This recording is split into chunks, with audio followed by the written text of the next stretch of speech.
오늘은 호세아 강의 12번째 시간으로 이스라엘이 치료받을 수 없는 이유, 이런 제목으로 말씀을 전하도록 하겠습니다.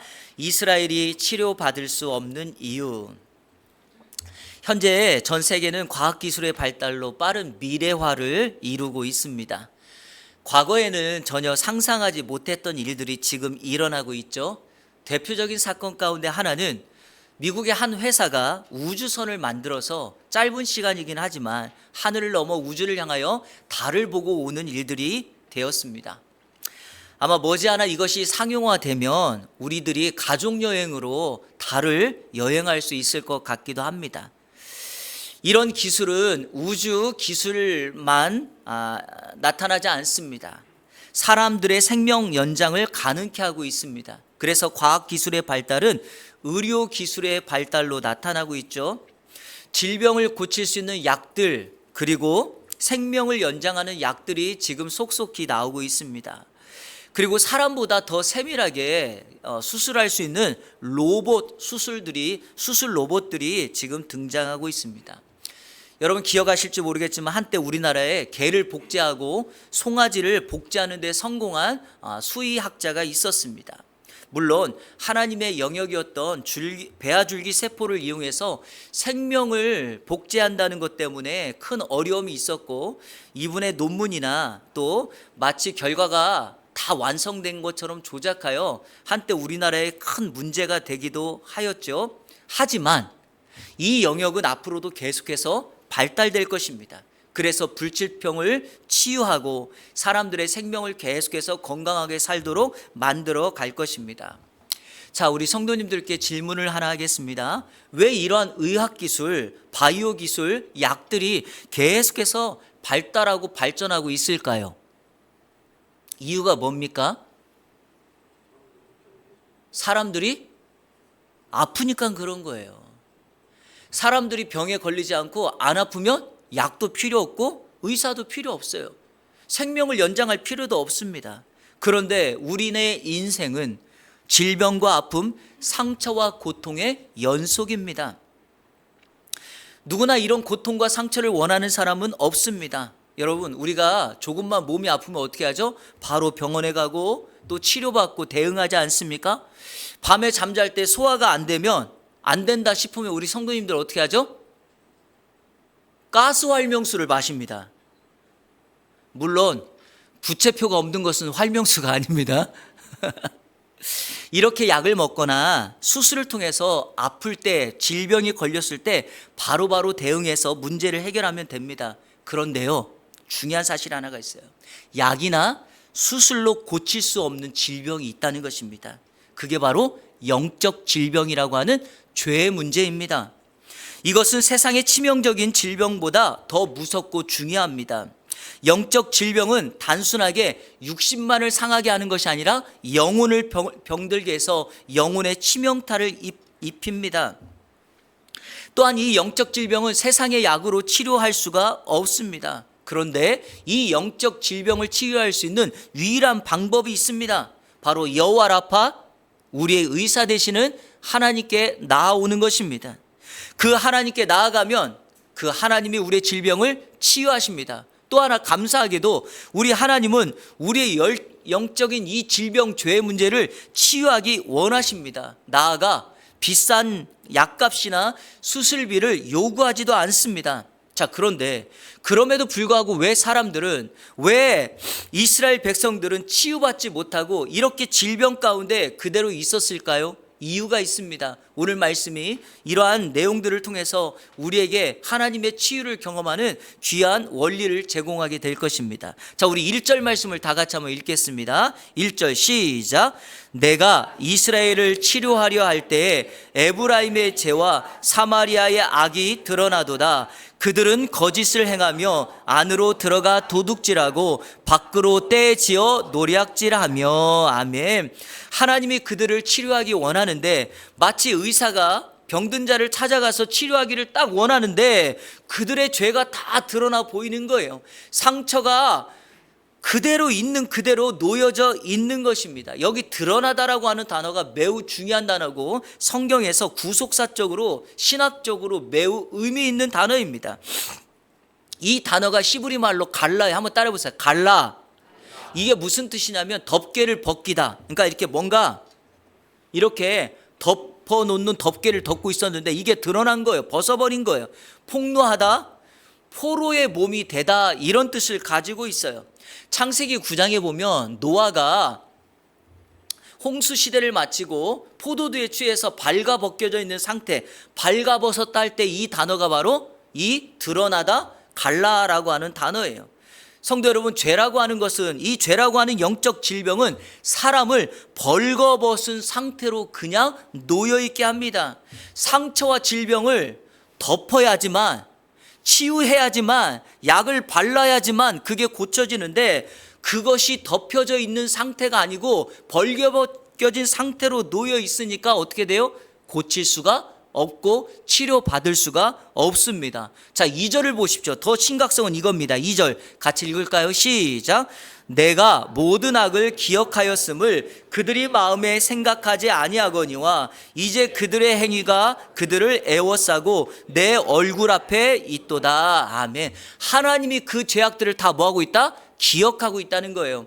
여러분, 어떤 큰 사건이나 상처를 받아서 그 상처를 목격하는 그 현장을 한번 떠올려 보세요. 이런 것들이 트라우마로 남아서 내가 잊고 싶어도 잊혀지지 않고 계속해서 떠오르는 이런 환상, 이런 여러분 생각들이 나타나지 않습니까? 그것처럼 하나님께서 이스라엘 백성들의 죄악을 다 기억하고 계세요. 덮어져서 보여지지 않아야 되는데 이것이 다 보여지니까 그들은 하나님 앞에 치료받을 수 없게 되었다라는 거죠. 이 영적 질병, 그들의 죄악을 오늘 성경에서 3가지로 소개하는데, 그래서 오늘은 간략하게 이들이 치료받을 수 없는, 덮여지지 않았던 영적 질병의 상처 3가지를 소개하고 오늘 결론으로 그것을 해결할 수 있는 해결책을 여러분에게 제시함으로 오늘 하나님이 저와 여러분에게 주시는 은혜를 나누려고 합니다. 자, 우리 성경 1절을 다시 읽겠습니다. 1절 시작. 내가 이스라엘을 치료하려 할 때에 에브라임의 죄와 사마리아의 악이 드러나도다. 그들은 거짓을 행하며 안으로 들어가 도둑질하고 밖으로 떼지어 노략질하며. 제가 번호를 달아놨죠. 이스라엘 백성들의 영적 질병, 죄악 3가지, 그것은 바로 거짓, 도둑질, 노략질입니다. 자, 이 3가지를 살펴보겠습니다. 그들의 죄악 첫 번째는 거짓입니다. 거짓은 거짓말, 속이는 것을 의미하죠. 일반적으로 사람들이 누군가를 속인다는 것은 자신의 이익을 누리기 위함입니다. 성도 여러분, 내 이익에 손해가 나는데 사람을 속일 이유가 있습니까? 없습니다. 결코 우리의 이익과 유익을 추구하기 위함이죠. 거짓의 아비인 사단이 그의 졸개들과 함께 성도를 유혹하고 속이는 이유는 뭘까요? 우리로 하여금 하나님을 떠나 하나님과 멀어지게 함으로 인해서 자신들이 승리했다라고 하는 이익을 얻기 위함이죠. 자, 오늘 성경 3절, 이스라엘 백성들의 그러한 모습이 오늘 성경 본문에 드러나고 있습니다. 3절을 다 같이 읽겠습니다. 시작. 그들이 그 악으로 왕을 그 거짓말로 지도자들을 기쁘게 하도다. 자, 새번역 성경으로 이 3절을 다시 읽겠습니다. 쉽게 이해할 수 있습니다. 시작. 왕을 갈아치울 자들이 악한 음모를 품고서도 겉으로는 왕을 기쁘게 하며 온갖 기만으로 대신들을 속여 즐겁게 한다. 아멘. 여기서 핵심이 뭐죠? 겉으로. 그러니까 겉과 속이 다른 겁니다. 성도 여러분, 거짓이라고 하는 것, 누군가를 속이는 것은 항상 겉과 속이 다른 것이죠. 속은 그렇지 않은데 겉으로는 왕에게 찾아가서 그를 기쁘게 하고 즐겁게 합니다. 겉과 속이 달라 거짓을 행하는 공동체는 반드시 파괴되고 멸망하게 됩니다. 자, 실제로 이스라엘 백성들은 자신들의 이 영적 질병을 그냥 놔두지 않고 유다 민족에게 그 죄를 전염시켰더니 유다 민족이 아무 거리낌 없이 이 죄에 전염이 되어서 그들도 하나님 앞에 악을 행하는 영적 질병에 빠지고 맙니다. 자, 4절을 한번 읽어볼까요? 그들의 모습을 좀 재미난 표현을 사용했습니다. 4절 시작. 그들은 다 간음하는 자라 과자 만드는 자에 의해 달궈진 화덕과 같도다. 그가 반죽을 뭉침으로 발효되기까지만 불 일으키기를 그칠 뿐이니라. 아멘. 이스라엘 백성들의 실제적인 죄악은 간음이죠. 우리 호세아 1장부터 계속해서 북이스라엘의 범죄는 간음이었다라고 하는 것, 우상 숭배였다는 것을 우리가 살펴보았습니다. 그런데 여기 재미난 표현이 이거예요. 반죽을 뭉침으로 발효되기까지만 그렇다는 거예요. 이게 무슨 말이죠?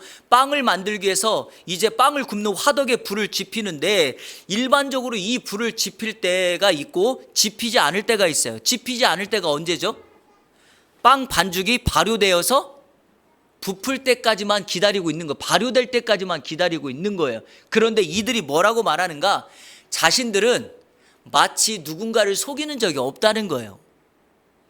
이들이 거짓말을 하고 있는 거예요. 이들은 실제적으로 반죽이 발효될 때 그때만 참고 있고 그 외의 시간은 전부 다 악을 행하고 거짓을 행하고 누군가를 속이고 있는데 마치 자신들이 빵을 굽는 시간에 기다리고 있는 것처럼 그럴듯하게 우리는 거짓말하지 않아 이런 모습으로 지금 기다리고 있다는 것이죠. 그러니까 얼마나 여러분 기만하는 일이 많습니까? 이들의 범죄는 바로 이거예요. 겉과 속이 달라서 거짓말을 하고 누군가를 속이고 끊임없이 그 속임으로 인하여 그것을 전염시켜서 그 공동체를 파괴시키는 것이 그들의 첫 번째 죄악이었다. 그러니까 이 죄악이 지금 덮어지지 않고 드러나 있으니 여호와 라파 하나님 되신 그분이 그들을 치유하기 위해서 왔더니 그들의 거짓이 그대로 눈에 보여지고 있다. 성도 여러분, 거짓이 보여지면 치료받지 못합니다. 자, 두 번째, 그들의 죄악 두 번째는 도둑질입니다. 한번 따라 볼까요? 도둑질. 자, 도둑질을 표현하면서 1절 성경이 이렇게 표현합니다. 안으로 들어가 도둑질을 한다 이렇게 했어요. 여러분, 도둑질이 뭐예요? 도적이 되고 누군가의 것을 빼앗는 것 아니겠습니까? 자, 5절 한번 다 같이 읽겠습니다. 5절 시작. 우리 왕의 날에 지도자들은 술의 뜨거움으로 병이 나며 왕은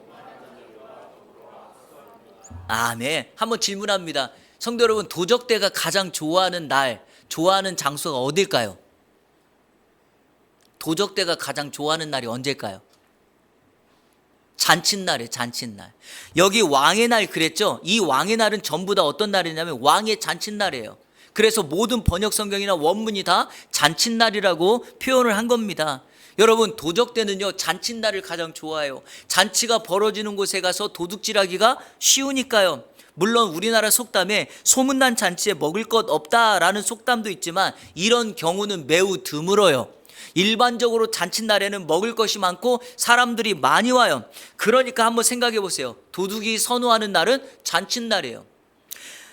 산속에 숨어 있다가 보찜 장수 100명의 것을 빼앗는 것보다 잔칫날에 가서 한탕하는 것이 그들에게는 더 많은 이익을 얻어낼 수가 있죠. 그러니까 이 도둑질하는 이 도적대들은 언제나 어때요? 잔칫날을 선호한다. 그런데 이들이 하는 방법을 소개하고 있어요. 그냥 이들은 도둑질하는 것이 아니라 도둑질의 방법이 있죠. 여기 성경을 그대로 번역해 보면 술의 뜨거움으로 병이 나며 왕은 오만한 자들과 더불어 악수한다. 이거를 요즘 말로 쉽게 바꾸면 뭐예요? 술에 취하게 해서 사람들의 정신을 혼미하게 한다는 거예요. 그러니까 그들이 술이든지 말로 써든지 그들을 완전히 혼미케 하는 거예요. 쏙 빠지게 정신줄을 놓게 하는 거예요. 우리 성도들로 하여금 세상의 것에 빠져서 하나님을 바라보지 못하게 하고 세상의 영역을 집중하게 하는 것처럼 우리를 그렇게 속입니다. 또 여기 보면 왕은 오만한 자들과 더불어 악수한다 그랬죠. 여러분, 악수라는 것은 무슨 표현이죠? 한패가 되었다는 것 아닙니까? 그러니까 왕을 기만하고 속여서 결국에는 이 왕이 자신의 위치를 생각하지 않고 이런 자들과 한 팀이 되도록 만들어 그들의 것을 빼앗아 내는 것이 바로 이들의 도둑대의 모습입니다. 도적대의 모든 것을 다 빼앗으면 여러분 어떻게 할까요? 나중에는 여지없이 악수했던 손을 놓습니다. 이들의 특징이 그래요. 마귀는 처음에 우리에게 모든 것을 다 줄 것처럼 유혹했다가 궁극적으로 우리로 하여금 넘어지면 자신의 편과 자신의 졸개가 되면 여지없이 우리를 그냥 방치해 버립니다. 그러니까 세상에는 붙잡아야 될 손이 있고 붙잡지 말아야 될 손이 있어요. 우리 성도님들 꼭 붙잡아야 될 손을 하나 소개합니다. 이사야 41장 10절 다 같이 한번 읽겠습니다. 시작. 두려워하지 말라. 내가 너와 함께함이라. 놀라지 말라. 나는 내 하나님이 됨이라. 내가 너를 굳세게 하리라. 참으로 너를 도와주리라. 참으로 나의 의로운 오른손으로 너를 붙들리라. 아멘. 우리를 단단히 붙잡아 주시는 하나님의 능력과 권능의 오른손이 우리를 펼치고 우리를 붙잡고 있을 때 우리도 손을 뻗어 그 주님의 손을 붙잡으면 우리가 어떻게 될까요? 견고해질 것이며 하나님의 치유를 경험하게 될 것이며 하나님의 은혜를 경험하는 저와 여러분의 복된 삶이 될 줄로 믿습니다. 이번 한 주간 이 하나님의 손을 붙잡아야지 세상의 손을 붙잡지 않고 온전히 주님 따르며 나가는 이 안에 성도님들 되시기를 주님의 이름으로 축원합니다. 마지막 세 번째, 그들의 제약 세 번째는 노략질입니다. 한번 따라올까요? 노략질. 이 노략질은 도둑질하고 살짝 달라요. 노략질은 약탈하는 행위로 우리가 잘 아는 강도질이에요. 강도질. 그래서 오늘 성경도 이렇게 표현했죠. 밖으로 떼지어 노략질한다. 도둑질은 안에서 하는 거라면 강도질은 밖에서 하는 거예요. 그러니까 도둑질은 사이즈가 작다면 강도질은 사이즈가 큽니다. 6절과 7절 성경이 표현하고 있는 말씀을 같이 살펴보겠습니다. 다 같이 읽겠습니다. 6절 7절 시작. 그들이 가까이 올 때 그들의 마음은 간교하여 화덕 같으니 그들의 분노는 밤새도록 자고 아침에 피우는 불꽃 같도다. 그들이 다 화덕같이 뜨거워져서 그 재판장들을 삼키며 그들의 왕들을 다 엎드러지게 하며 그들 중에는 내게 부르짖는 자가 하나도 없도다. 아멘. 여러분, 노략질은 사이즈가 크다고 했죠. 뭘 보면 알 수 있냐면 첫 번째, 그들을 분노를 밤새도록 품고 있어요. 여러분, 마음속에 분노가 차면 그것이 맥시멈으로 딱 찰 순간 어떻게 될까요? 정말 예측할 수 없는 놀라운 일들이 벌어져요. 예컨대 화를 안 내던 사람이 화를 내요. 정말 점잖은 말을 했던 분이 막 욕을 하기 시작해요. 얼굴이 울그락불그락 하면서 도저히 사람으로서 할 수 없는 행동들을 막 하기 시작해요. 사람들이 보던 안 보던 상관이 없어요. 무례해져요. 공격적이 됩니다. 그리고 다른 사람들을 핍박하고 공격합니다. 그게 첫 번째. 두 번째는 여기 보니까 재판장들을 삼키며 그들의 왕들을 다 엎드려지게 한다. 어떻게 해요? 분노가 끝까지 차니까 어떡하죠? 사람을 죽이는 데까지 나아갑니다. 그러면서도 이 일을 행하는 자들은 늘 어떻게 생각하죠? 나는 즐겁다, 나는 만족하다, 나는 유익하다라고 말을 하죠. 그러니까 이 영적인 질병은 매우 심각해요. 자, 성도 여러분, 영적인 질병과 육신의 질병에 매우 독특한 차이가 있죠. 육신의 질병, 예컨대 몸에 병이 나면 사람들은 이렇게 반응합니다. 이 병이 몸에 확산되지 않도록 먹는 거, 행동, 언어, 잠 모든 거를 조절하고 절제하죠. 왜냐하면 이것은 확산되면 안 되니까. 그런데 영적인 질병인 죄는요, 한번 빠지고 걸리면 어떻게 되죠? 이전보다 더 심각한 일들을 하기 시작해요. 이전에 안 했던 일들을 막 하기 시작해요. 왜? 그것이 우리를 더 유익하게 한다라고 생각하기 때문이죠. 또 하나의 더 큰 심각성은 이게 너무 폭력성과 살인성이 막 나타나요. 누군가를 죽이고 누군가를 끝까지 쫓아가고 그 사람이 죽지 않으면 내 만족이 되지 않을 정도로 이렇게까지 행해하고 있어요. 여러분, 이런 모습 속에서 어떻게 우리 하나님께서 그들을 치유하고 그들을 고칠 수 있겠습니까? 그런데 이러한 일들의 가장 문제가 뭐냐? 내가 영적인 질병에 걸렸다는 걸 사람들이 깨닫지 못하고 인정하지 않는 거죠. 자, 그러면 오늘 말씀을 통해서 영적인 질병을 진단할 수 있는 방법을 하나 소개합니다. 오늘 본문 7절 말씀 맨 마지막에 뭐라고 되어 있죠? 이렇게 말합니다. 그들 중에 내게 부르짖는 자가 하나도 없다, 이렇게 표현하죠. 이게 무슨 말이죠? 하나님 앞에 기도하면, 하나님께 부르짖으면 하나님이 우리에게 이런 말씀을 주실 거예요. 길에서 벗어났다. 영적인 질병에 걸렸다. 너의 병은 이거다라고 진단을 해줄 겁니다. 그런데 어느 누구도 하나님 앞에 부르짖지 않아 무엇이 잘못되었는지를 깨닫지를 못합니다. 그러니까 어떻게 되죠? 하나님의 치유를 경험할 수 없다라는 것입니다. 사랑하는 성도 여러분, 이번 한 주간 오늘 여러분들이 하나님 앞에 부르짖는 것부터 시작하십시오. 은혜를 달라고, 내 상처를 고쳐달라고 기도하기 시작하면 반드시 하나님의 은혜가 저와 여러분 가운데 임하게 될 줄로 믿습니다. 말씀을 정리하면서, 그러면 이 문제, 이 영적 질병 어떻게 치료받을 수 있을까요? 오늘 성경 말씀을 근거로, 그리고 여러분에게 그 해결책을 제시하도록 하겠습니다. 자, 1절에 아까 그들의 죄가 악이 드러났다 그랬죠? 자, 그럼 여러분, 드러난 것을, 자, 여기 보세요. 드러난 것을, 덮개가 벗겨진 것을 다시 뭐 하면 됩니까? 덮으면 되죠. 안 보이게 하면 되죠. 이것을 하면 됩니다. 그런데 이것을 할 수 있는 유일한 방법은 다른 데 있지 않아요. 자, 예를 들어 볼게요. 아까 이게 벗어났다, 드러났다가 갈라라는 히브리어가 노아가 포도주를 마시고 벌거벗었다라는 그 단어가 사용되었다 그랬죠. 노아의 아들 셈과 야벳이 아버지의 벌거벗은 모습을 듣고, 소리를 듣고 어떻게 하죠? 옷을 가져다가 뒷걸음치면서 아버지의 벌거벗은 몸을 덮어줬어요. 이해되시죠? 자, 또 하나, 우리가 성경을 먼저 읽어야 돼요. 자, 예레미야 8장 22절, 여기에 핵심이 있어요. 같이 읽겠습니다. 시작. 길르앗에는 유향이 있지 아니한가? 그곳에는 의사가 있지 아니한가? 치료를 받지 못함은 어찌 됨인고? 자, 여러분, 길르앗의 유향, 약이 있어요. 길르앗에는 사람들의 병을 치유할 의사가 있어요. 자, 성도 여러분, 길르앗의 유향, 길르앗의 의사 누구일까요? 예수 그리스도이십니다. 길르앗의 유향은 인류의 죄악을 위하여 갈보리 언덕 위에서 십자가에서 피 흘렸던 예수 그리스도의 보혈을 의미합니다. 길르앗의 의사는 갈보리 언덕에서 인류 구원을 위하여 십자가에 달려 죽으신 예수 그리스도를 의미합니다. 예수 그리스도의 보혈만이, 예수 그리스도만이 저와 여러분의 영적 질병인 죄악을 해결할 수 있는 유일한 구원의 길이 될 줄로 믿습니다. 아담이 하나님 앞에 범죄했을 때 그는 두려워 숨었다. 그러면서 이렇게 말합니다. 그가 자기의 벗은 모습을 보고 부끄러워 어떻게 했죠? 무화과 나무 잎으로 치마를 만들어 입었다 그럽니다. 성도 여러분, 나뭇잎은 바람이 불면 날아가 버립니다. 나뭇잎은 시간이 지나면 말라 비틀어져 사라집니다. 그래서 그들이 임시적으로 가지고 있고 임시적으로 입었던 이것을 우리 주님이 해결하기 위하여 우리 하나님께서 그들에게 가죽옷을 지어 입히시죠. 인류의 부끄러움, 인류의 수치, 인류의 벗은 몸을 덮을 수 있는 유일한 것, 우리 주님이 만들어주신 가죽옷이죠.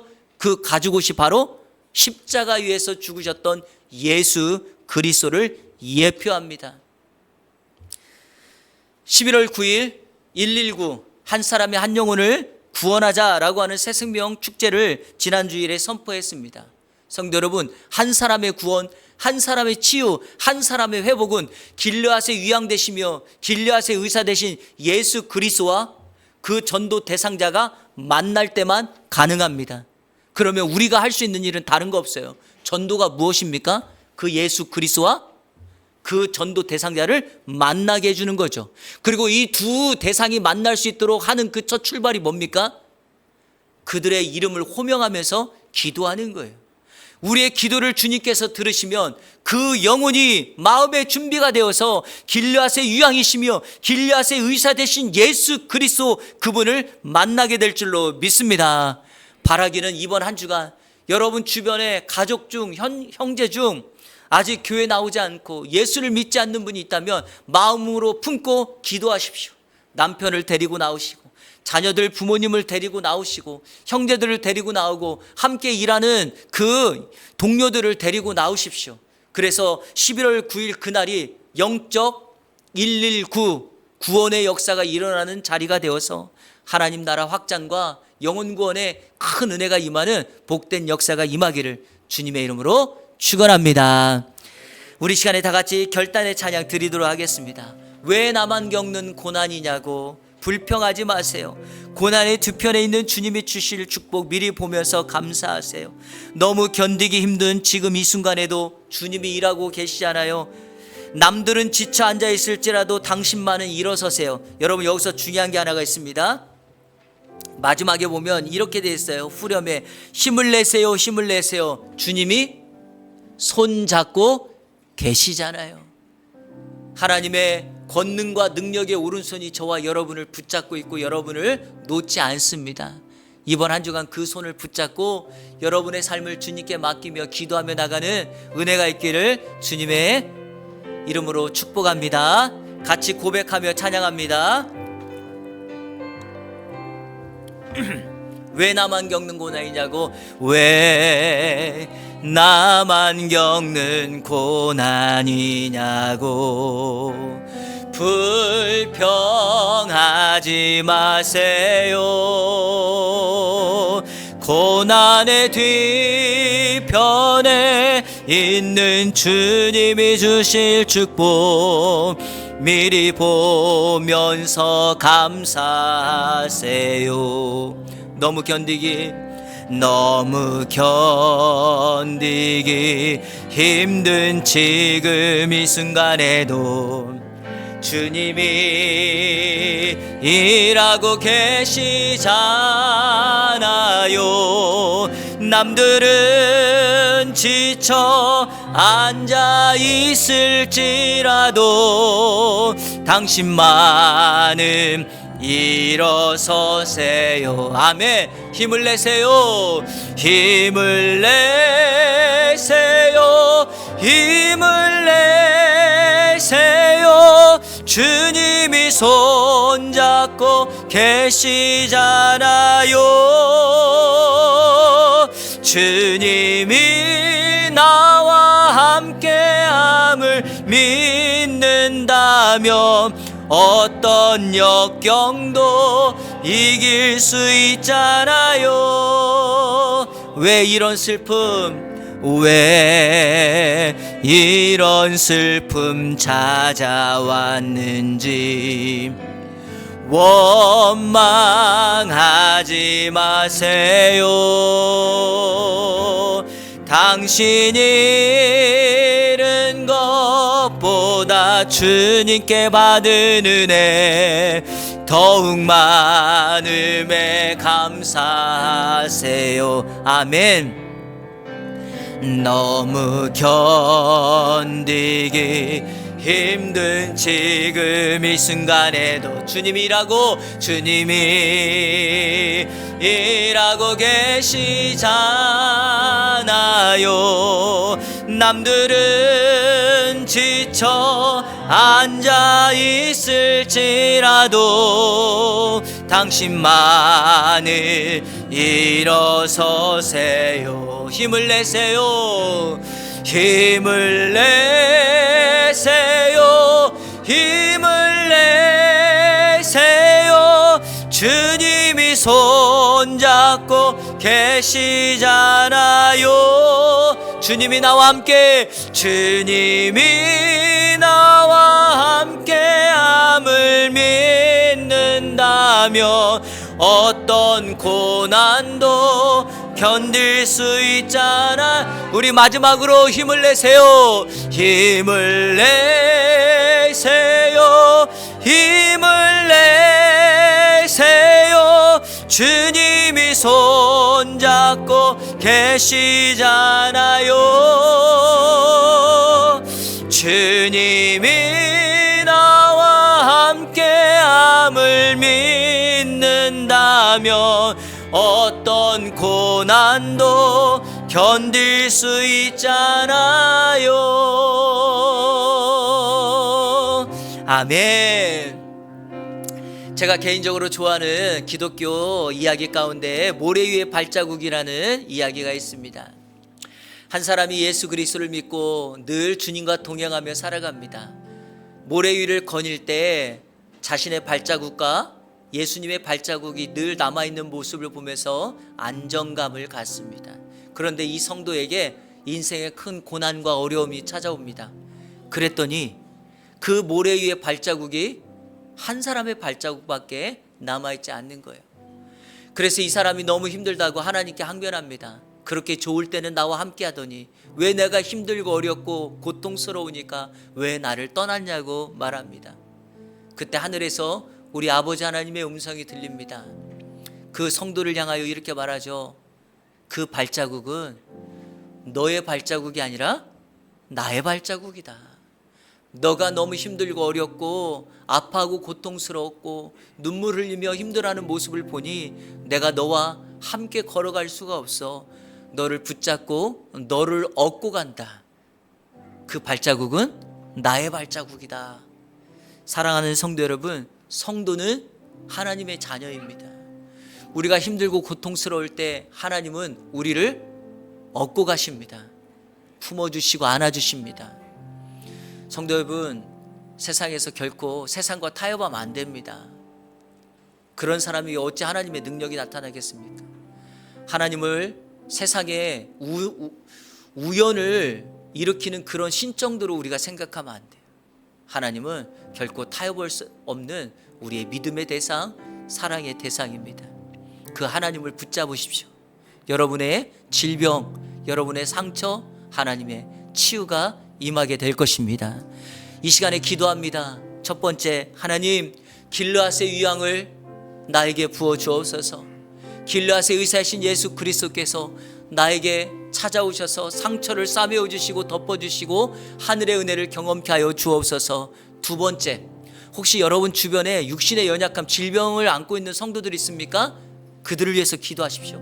하나님, 그 성도에게 사랑하는 내 부모님의 질병 속에 길르앗의 유황을 부어주시고 길르앗의 의사 되신 예수님께서 치유의 역사를 일으켜달라고 기도하십시오. 마지막 세 번째, 영적 질병은 주님을 만나야지만 끝이 납니다.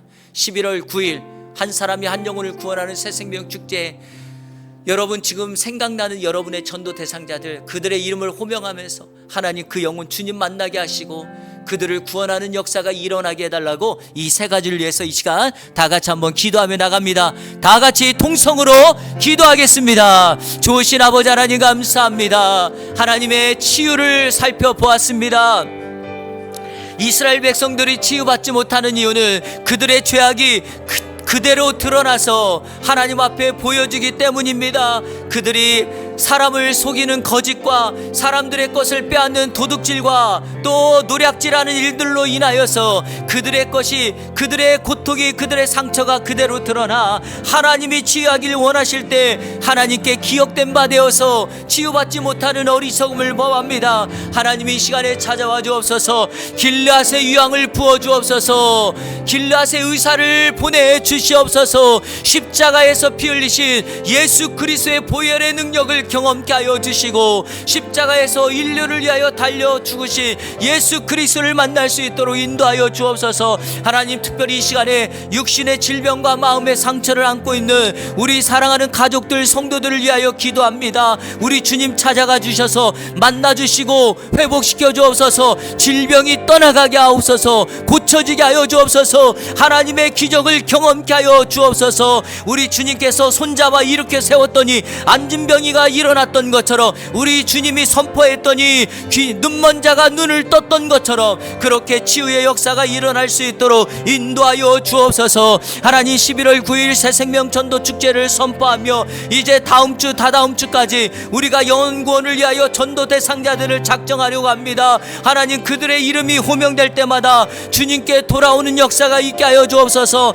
사랑하는 나의 배우자, 사랑하는 나의 부모님, 사랑하는 나의 자녀, 내 형제들 그냥 그대로 둘 수 없사오니 이번 11월 9일이 영혼 구원의 역사, 천국 잔치가 일어나는 날이 되게 하여 주시고 한 사람을 구원하는 역사가 일어날 수 있도록 인도하여 주시옵소서.